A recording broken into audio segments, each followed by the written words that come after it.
बंदर और टोपी वाला। बहुत ही सुंदर कहानी। बहुत समय पहले की बात है। एक छोटे से गांव में एक मेहनती टोपी बेचने वाला रहता था। वह रोज सुबह उठकर अपने टोपी से भरे थैले को उठाता और पास के गांव में जाकर टोपियां बेचता।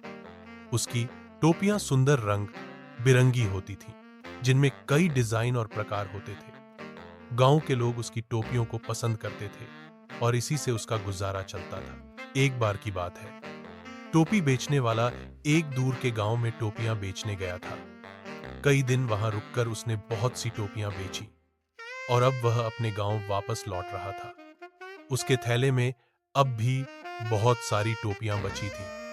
गर्मी का दिन था, सूरज तेज चमक रहा था और रास्ता लंबा था। थकावट की वजह से उसका शरीर जवाब देने लगा था। चलते चलते उसे रास्ते में एक बड़ा सा पेड़ दिखाई दिया। उसकी शाखाएं घनी थीं और नीचे घना छाया बना हुआ था। उसने सोचा, थोड़ी देर इस पेड़ की छांव में आराम कर लेता हूं, फिर ताजा होकर गांव के लिए निकलूंगा। उसने अपना टोपी से भरा थैला नीचे रखा और पेड़ की छाया में लेट गया।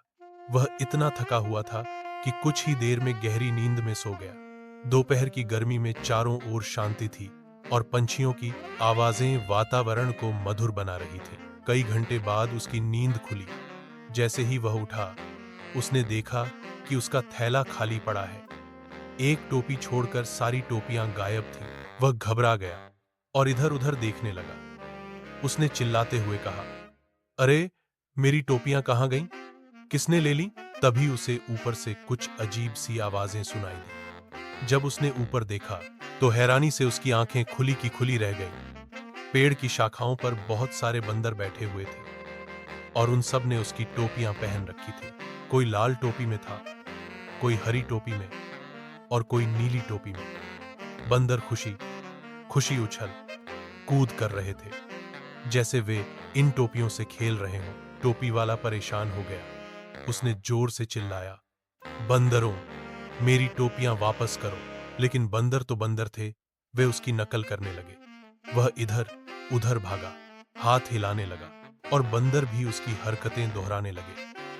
तभी उसे एक पुरानी बात याद आई।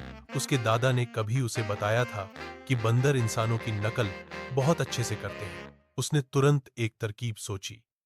उसने अपने सिर पर पहनी हुई टोपी को धीरे से उतारा और गुस्से से जमीन पर पटक दी। जैसे ही उसने ऐसा किया, ऊपर बैठे सभी बंदरों ने भी उसकी नकल की और अपने सिर से टोपी उतारकर नीचे फेंक दी। टोपी बेचने वाला खुशी से झूम उठा। उसने फुर्ती से सभी टोपियां समेट ली और थैले में भर ली। इस बार उसने सोचा, आराम करना भी जरूरी है, लेकिन सावधानी हमेशा ज्यादा जरूरी होती है। अब वह तेजी से अपने गांव की ओर चल पड़ा, थोड़ा थका हुआ लेकिन खुश और संतुष्ट, क्योंकि उसकी सारी टोपियां वापस मिल गई थी। सीख, इस कहानी से हमें यह सीखने को मिलता है कि संकट की घड़ी में घबराने की बजाय बुद्धिमानी और समझदारी से काम लेना चाहिए। समस्या का समाधान सोच समझकर किया जाए तो कठिन परिस्थितियों से भी बाहर निकला जा सकता है। ऐसी वीडियो देखने के लिए कुमार अनिल @2004 को सब्सक्राइब करो, लाइक करो, कमेंट करो।